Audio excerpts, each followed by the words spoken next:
If you don't like tragic history but still crave drama, then meet Catherine Howard. Catherine Howard was born around 1520–1522 into the powerful but troubled Howard family. Her father, Lord Edmund Howard, was a younger son of nobility, high in name, low in wealth. Her mother died when Catherine was young, leaving a large family of half-orphans relying on unstable finances. Edmund Howard sought opportunities everywhere, military positions, court posts, but failed almost everywhere he turned.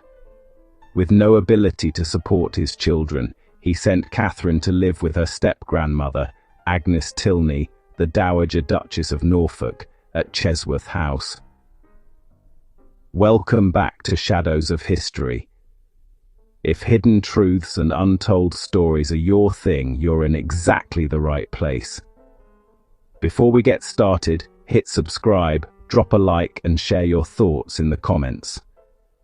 Big welcome to all the new faces, and to my returning viewers, you're the legends keeping this going. Now let's jump straight into today's story. It's a good one. The Duchess's home was less a family residence and more an aristocratic boarding house. Dozens of noble-born children lived there, with minimal supervision. Rooms were shared, doors often unlocked, and young people roamed freely. It was an environment ripe for exploitation. When Catherine was around 12, she became the target of Henry VIII, a music teacher in his late 20s. He flirted, touched and groomed her, admitting later under interrogation that he knew her secrets and had felt her body.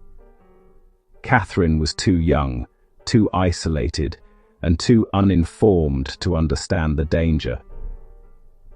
Tudor society lacked language for grooming. There were no protections for minors. Girls were expected to obey adults. No questions, no resistance. A few years later, another man entered Catherine's life. Francis Derham, a confident young gentleman in the household. He pursued Catherine, calling her wife and urging her to call him husband. Was Catherine in love? Probably not. She was a teenager seeking affection in a world where affection was rare. Derham, however, would eventually claim their relationship made them pre-contracted, a claim with devastating legal implications. These early experiences shaped Catherine profoundly. She was growing up in an environment where, and no one, not a parent, not a teacher, not a guardian, intervened. Neglect is not passive, it is powerful. Catherine's later decisions cannot be understood without recognizing her early trauma. Vulnerability begins long before history begins paying attention. In 1539, Catherine Howard, about 15, was sent to court as a lady-in-waiting for Henry VIII's fourth wife, Anne of Cleves. It was a promotion, but it was also a trap. The Tudor court was intoxicating. Silk gowns, jewels, banquets, dancing, politics, flirtation, danger. It was a world built to overwhelm. For Catherine, coming from the chaotic yet provincial environment of the Duchess's household, the court was a whirlwind of colour and sound. Catherine stood out. She was. And in the court of Henry VIII, these qualities were more than charming. They were political assets. Henry was nearly 50. His athletic body had deteriorated. His ulcerated leg caused excruciating pain. He was insecure, paranoid, desperate for validation.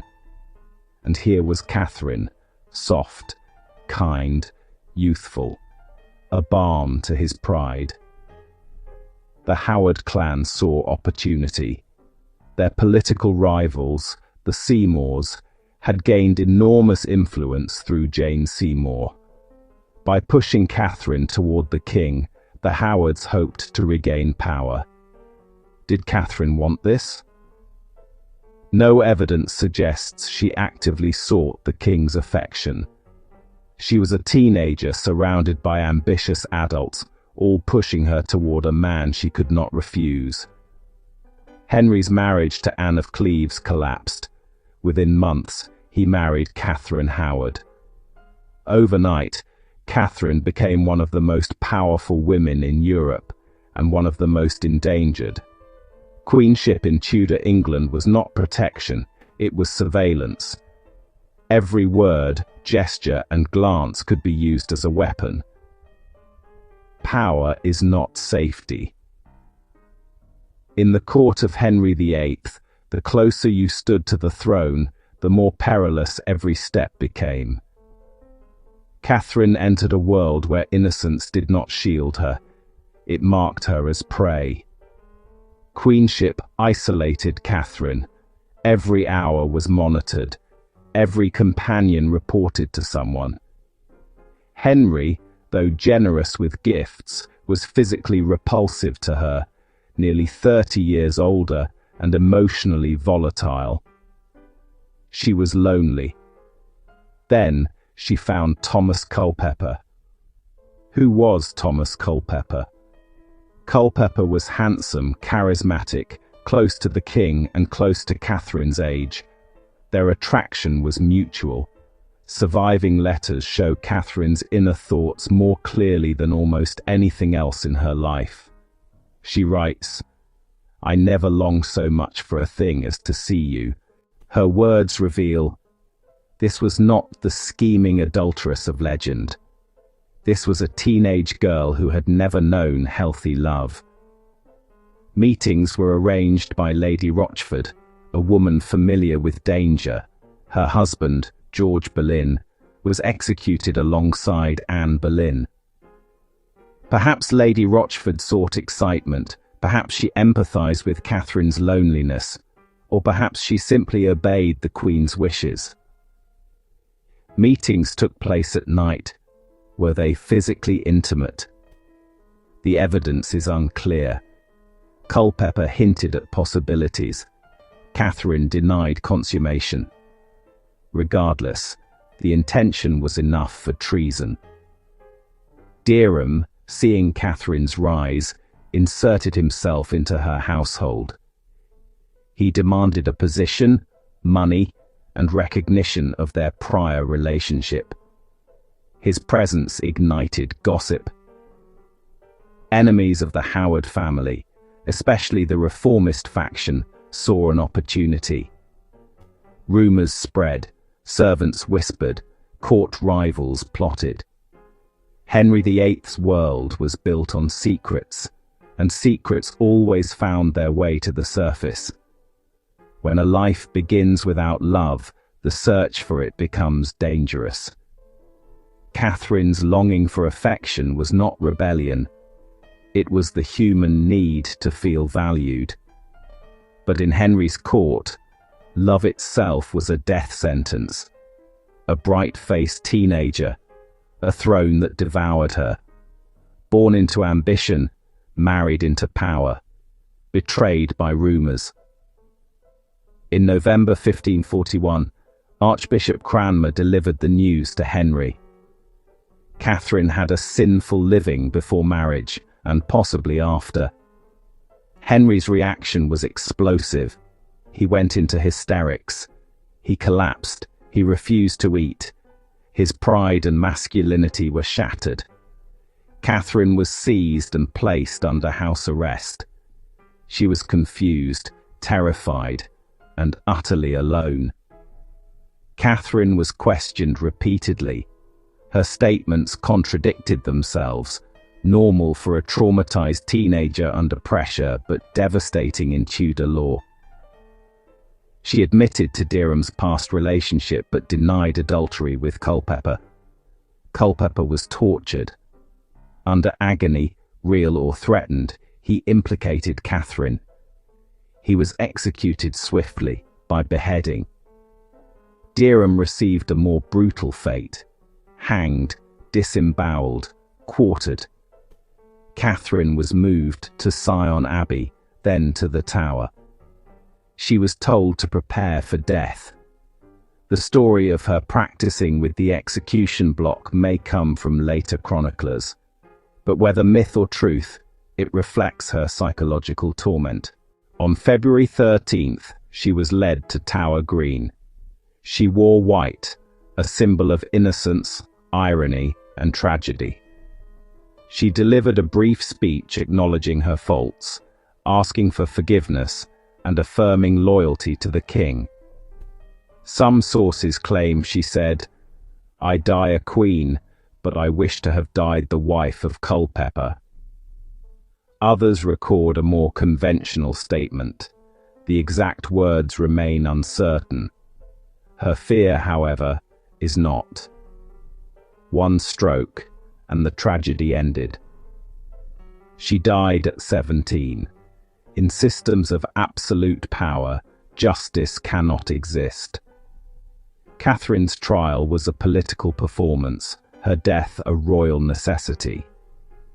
The machinery of Henry VIII's power crushed her without hesitation. For centuries, Catherine Howard was mocked as the wanton queen, portrayed as flirtatious, foolish, and morally corrupt. But modern historians have rediscovered the truth. A victim of circumstance. Catherine was. Her actions were not calculated political maneuvers. They were emotional responses shaped by trauma. Men like Manox and Derham faced initial leniency, but Catherine, held to impossibly high expectations, paid with her life. Why her story matters today.